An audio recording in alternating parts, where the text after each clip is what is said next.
But we're going to talk about, the title of that session is driving immediate revenue and long-term engagement through the sale of points and miles. So what does that all mean? Well, we're going to get into that. But I guess the theme for the day really has been about, driving engagement, data insights, really just trying to drive growth in our programs. So that theme is really sort of going to continue now, and I think we can probably talk about some practical implementations and case studies, which is a lot more exciting and interesting than sort of the theory sometimes. So we might start with introductions. Now, I'm not the only one dealing with acquisition recently, although I think yours might have been a little more fortuitous. Rob, do you want to introduce yourself? Maybe tell us a little bit about points and sort of, I guess, the past, the future, what you guys do for those that aren't familiar.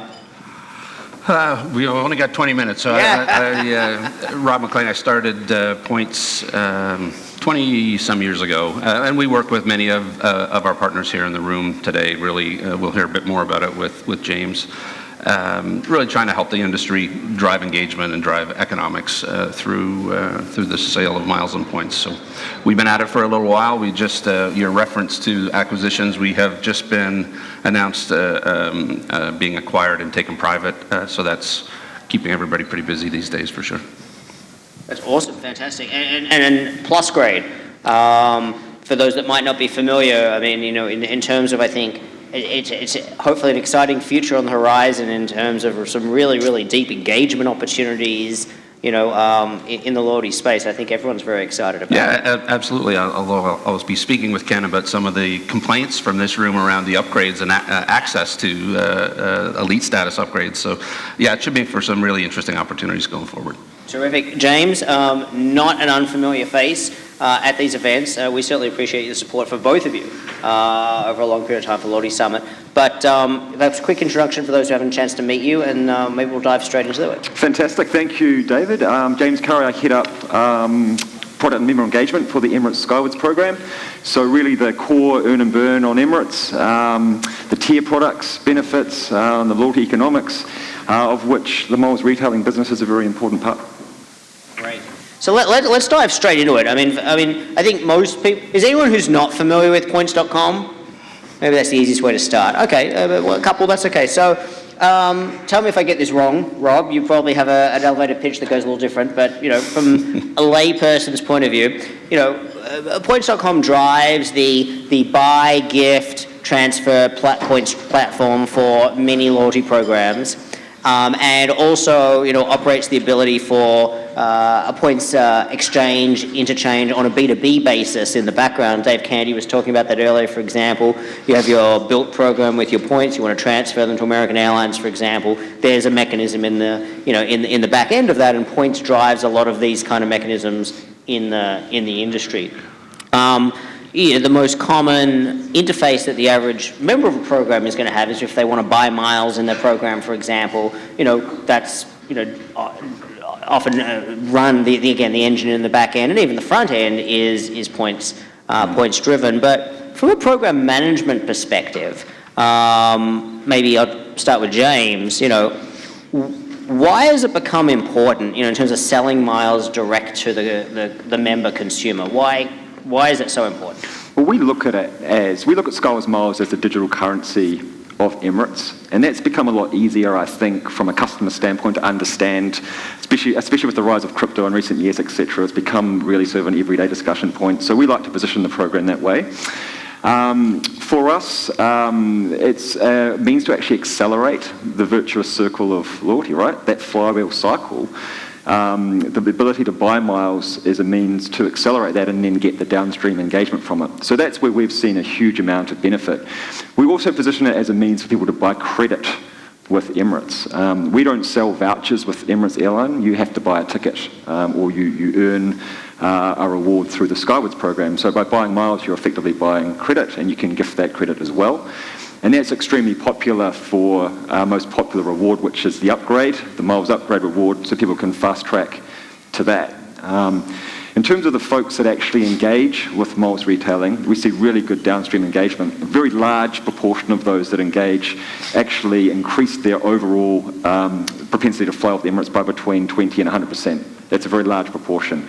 And that's very valuable. If I look at the gold membership base, for example, if I can get 1% of my gold members to increase their engagement by 20%, that's $5 million a year. So not only do we drive direct revenue up front at good yield through selling the miles, we have a very, very strong commercial story to tell as well. We've actually seen, partners like Skywards, as you kind of get into that phase of really going through that dual mandate of bums and seats and the brand and engagement, but also then, this increasing responsibility for these program managers to be profitable, big engines, economic engines themselves. It's just a product that tends to help with that, right? And so Emirates in particular has been on quite a journey of growth. We've seen some of those stories over the last couple of industry events. And so, this is a good product to help kind of juice up some of that economic growth while having some of the engagement opportunities that James would talk about. And typically the second or third largest revenue line in terms of the program growth. Yeah, so for us, a good point. So in terms of our non-air partner revenue, we sort of, at a top level commercial KPI level, we group our non-air partner revenue and our miles retailing, our program revenue together. And the miles retailing is about 20% of that. So it's a significant contribution. Sure. So, Rob, you and I have spoken at length over the years, many times about how trends that are happening, with regard to, again, rather than use the buzzword, but I'll just call it, buying points. You've been doing this for a long time. Is the base value proposition any different today than it was, when you started?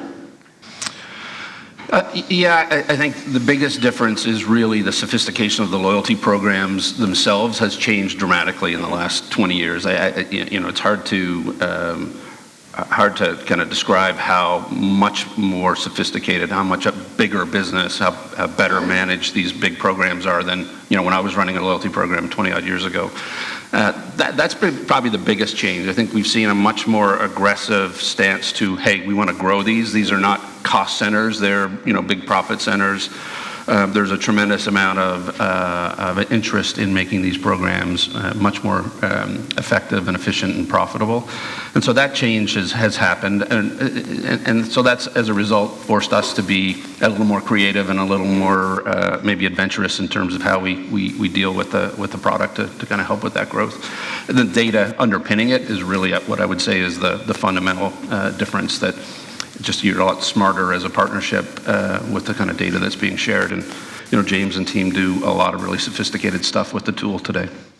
So, I guess a question to both of you. How has the pandemic affected, mileage sales, both for perhaps Skywards specifically and Rob, maybe as a general perspective? Yeah, it was absolutely critical for us, to be honest. Alongside our non-air partners, it was carrying the day for Emirates. Obviously within commercial, Sky Cargo for us absolutely carried the day, but beyond that, it was miles retailing and it was our non-air partnerships. So what we saw a huge amount of demand. We had a lot of promotions in the market. Our promotions were generally a little less rich than I would say we were seeing at an average level in the market. There was a lot of very volume-driven strategies to generate cash. We took more of a yield focus.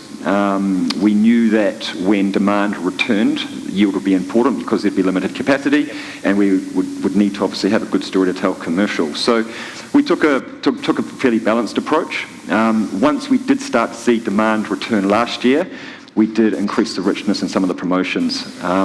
One really great story internally was in May 2021 when we did a flash sale of double miles for buy for 48 hours. Yep. During that period, the contribution was about 40% of everything on Emirates.com. So it was very, amazing, very powerful. Yeah. And there was a lot of, you present that to senior management, a lot of people are, not aghast, I would say, but they were surprised at the power of selling this currency.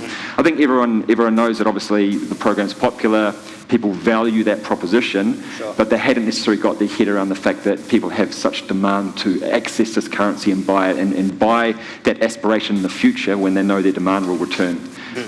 We get that as loyalty folks, but as we all know, that's sometimes more of a difficult challenge or difficult way to persuade internally. Right. Rob, generally? One of the things that we thought was really interesting, we didn't see this product, with all of our partners, didn't get hit nearly as hard right out the gate. I think we generally got back to about 50% of pre-pandemic levels pretty quickly, within 2 or 3 months. But what was interesting to watch in terms of member behavior was we were seeing, there were a couple of conversations this morning where airlines were literally shut down. I think Emirates was actually not flying for about 8 weeks. Yep. And yet we were seeing these members engage with the program when practically they didn't even have anywhere to go and use these miles and points. I think it gave all of us and our partners a tremendous amount of a great sense that people were still going to travel time ago, but there were days where we were all sitting around going, will travel ever happen again? We saw through these products, travelers were voraciously collecting them. That was based on a confidence that they were going to get back to travel going as soon as they possibly could.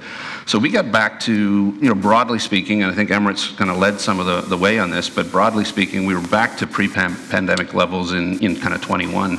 So, much faster than the broader industry around travel, which was really encouraging. I mean, it's fascinating because you'd think that buying points would be one of the last things that would be on people's mind, in those early stages, of the pandemic. Rob, you sort of hinted on a key factor there, and I don't want to put words in the mouths of the program managers, but I think if we all put up, for those that work in programs and work with you through that lens, when we put our program hats on, the yield and the margin that comes from the actual selling of the points to the program obviously is valuable. It's revenue, it's a cash inflow, it's high margin, and it's certainly deep engagement, as you said, about that virtuous cycle. And for the benefit of those that might not understand what we're saying, we sort of touched on this in earlier conversations that, the earlier people engage, they get to that point of redemption that Carolina made earlier, then they re-engage faster again. And it sort of leads me to my point that, I think from program managers would say in the room, Rob, that the best value isn't actually that yield and margin that comes from that initial sale of points. It's from the rich engagement data that you see, as you see the member behavior as they progress from buying miles to re-engaging.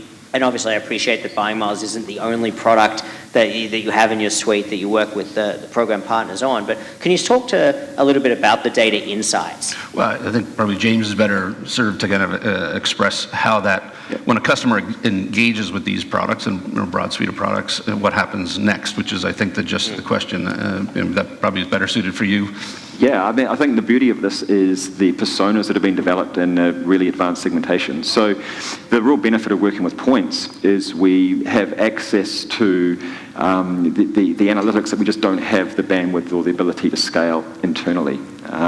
What we've actually done is we've actually increased through the pandemic the basket size by 100% by targeting less people with promotions, which is super interesting. So we look at the numbers on the improve in terms of revenue, but actually through targeting less people through the promotions, which I think we were surprised. But I think, again, it's a case of now, over 4 years into the partnership, using that data and learning about those insights and then continuously refining them. You talked a little bit about the general levels of recovery. We actually exceeded FY 19-20, which we would consider to be pre-pandemic for us in the last financial year. That's on the back of about 40% of Emirates passenger return. So that just goes to show the value of the proposition and the targeting, ensuring that the right people are being targeted. The open rate for the emails is 40%. Wow. So that's significantly higher than the open rates for our other campaigns. And there's still a lot of room to invest more and to refine that further. So I feel we have a very strong foundation. It's led the way in Emirates, even in terms of triggered communication. The buy miles communications were the first triggered communications that we ever did. So that's automated segmentation and then triggering of an email and a template. And we're also now putting the proposition in path, presenting to customers per their position in the life cycle.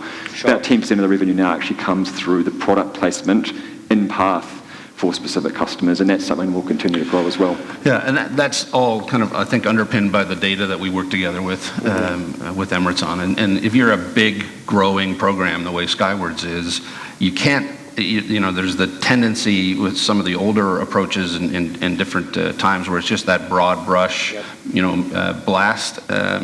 it's not really the way you can do it today. There's so much pressure on the databases. There's so much communication pressure on the membership that you've got to get in there and be smart, particularly with a growing program. I was amazed hearing some of the stuff this morning about just how many new members were joining a lot of these programs as opposed to re-engaging some of the existing members. You've got to be smart in terms of using the data to be able to get to those kinds of consumers at the right time with the right offer, all kind of basic stuff, but it's turning out to be something that drives these kinds of results, which has been great. And I guess, I guess somebody who isn't, either doesn't work with you or isn't in a program, facing that relationship, seeing the sort of stuff that we're talking about here, the idea of mileage sales sounds pretty straightforward and simple.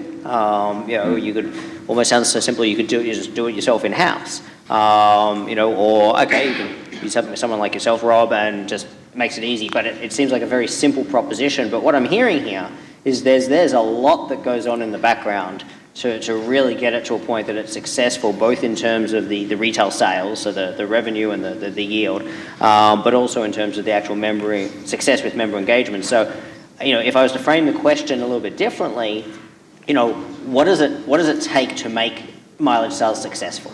What would sort of be the top 3 criteria or ingredients or considerations that a program manager should think about? So for us, we used to have a static buy miles proposition. It just basically sat there and it generated the same revenue year on year. When we engaged with points, we exponentially enhanced that product and its performance. So in 3 years, we did 3.5x through targeting, still driving good margin. And the reason we could do that is because working with the team at Points, we could scale stuff we could never do in-house. Yeah. Even the things that we're launching now, so we've recently launched Multiply Miles, which is the Points Miles Accelerator product. So basically that enables someone to retrospectively double, triple or quadruple all their earnings. Even after their trip? Yeah, after their trip, going 6 months back. Stuff we're doing in path now, so in the redemption path, if you're short, the ability to top up, we're looking to enhance that. We would never get to that internally because our core business is a fantastic airline product, getting people to Dubai and beyond. Last week we launched Premium Economy. That's been the focus of our IT teams front and centre for the last 12 months. Sure. So although we're doing things in the loyalty program which are really beneficial to the bottom line, they're not going to find their way up to the top. So we need partners to support us to get this stuff over the line and done. And the story's great. It's very well supported in the business. And it's just a means to get stuff into the market fast and deliver the results, and it's a win for the customers as well. Rob, anything to add to that? So the top 3 considerations for a program manager? Yeah, I think it's having a clear understanding of what the objectives are for the program. I think where we have our best partnerships is where the program is in a stage where it is looking to grow. These are the kinds of relationships and products that are designed to drive revenue growth and profitability growth. And if it's not really the mandate, it's a harder environment.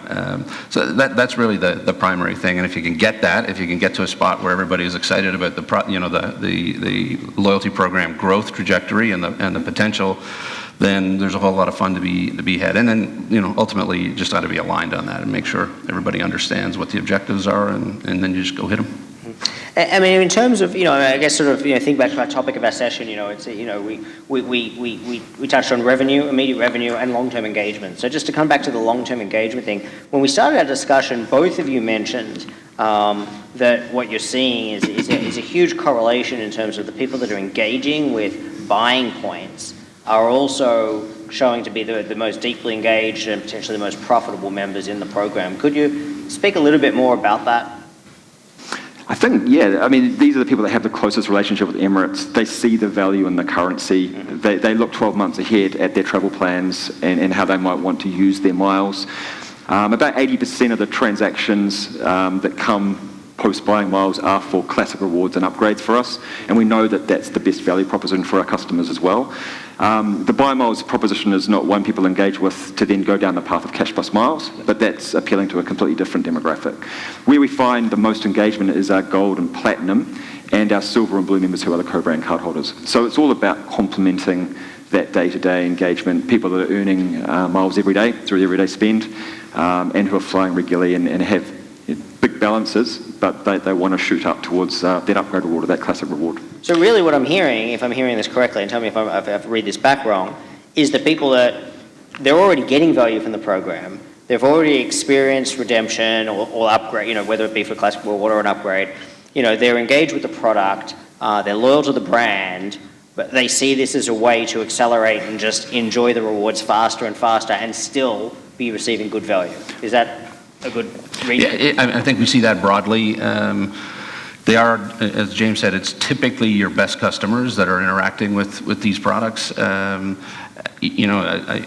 other day somebody mentioned that the average purchase size was approaching $1,000. So that's larger than average fare in with some of our partners. Yeah. And so you're not making that kind of a purchase unless you're engaged in the program and you understand the value of the currencies, and it's probably attached to something else that's happening on the journey, whether it's a family that's traveling or you're moving into business class or something of that nature. So this isn't a $20 purchase. It's a pretty big ticket, so it tends to happen with the most profitable and most engaged customers. And we see that really broadly across all of the users. Yeah. And I guess just to finish off, so as a final question, crystal ball looking forward, any interesting trends, future developments, things in the pipeline that you think, sort of watch this space when it comes to mileage retailing? I think for us, I'm interested obviously here from points on the product side, but for us, it's really this basket size and this transaction size. Yeah, so Rob talked about two of our segments, so the balance builders and those most driven by offers. The average basket size is over $1,000 now, so that's more than an average Emirates fare. That's quite exciting. Whether that will be maintained once things normalise back to FY 1920 will be interesting. But yeah, I'm very excited about this continued evolution towards very sharp targeting whilst not impacting the bottom line. So yeah, I think we watch with interest. Points always have great strategy to share and their finger on the pulse in terms of where things are developing towards. I'm interested perhaps looking at the likes of machine learning in the future to further refine segmentation. But yeah, I think we've got a good foundation. Yeah, trend-wise, we've talked about this in industry events for a few years. This, through the pandemic, there was reference this morning, the collateralizing of some of these loyalty programs and the sophistication of the programs, the demand for growth and to be a big contributor to the parent, the mothership, as an example. I think you're just going to continue to see that drive trends, broader distribution of miles and points. I think there's going to be more demand on the programs to demonstrate that they can grow indefinitely. That usually leads to creativity. It's a hell of a lot more fun growing for all of us. And so I think that's going to lead to distribution. I think will be a big deal. I think there was a period of time where the industry started kind of reducing where you could earn your miles or points. I think that really has changed and we're back to that growth stage. I think that's going to accelerate going forward. So there's going to need to be some creativity on how do you get to distribute those miles and points where your members are, because they're in, as we heard today, different spots than they used to be. Yeah. Absolutely. Well, thank you so much, Rob MacLean, James Curry. Fascinating, and you guys will still be hanging around if people want to catch up with you before they run off later today. Fantastic. Thank you so much. I know there's a lot more that we could talk about, and we only touched on one of the products that you have in your stable, Rob. But thank you so much. It was interesting. Hopefully that was worthwhile for people, and thank you for joining us. Thank you. Thanks, David.